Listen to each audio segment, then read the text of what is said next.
संसार में जीव मरने से पहले कुछ ऐसा कर्म नहीं करता जिसके कारण वह मालिक खुश हो, और मरने के बाद जो करना चाहता है लेकिन उस कर्म को करने के लिए का अधिकार जीव के पास नहीं रह जाता।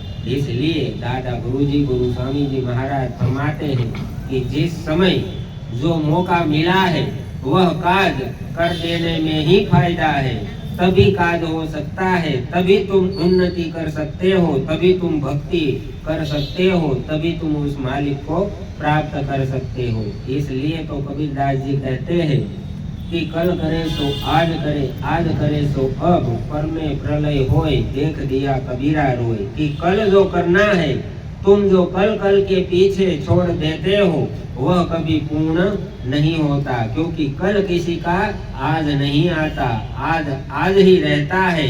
कल जाओगे तो भी वह कल का आज ही होगा। इसलिए कल पर छोड़ने से अच्छा है कि अभी कर लो, तभी काज होगा।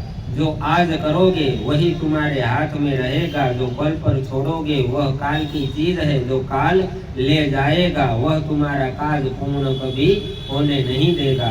इसलिए तो दादा गुरुजी गुरु स्वामी जी महाराज फरमाते हैं, राम नाम ही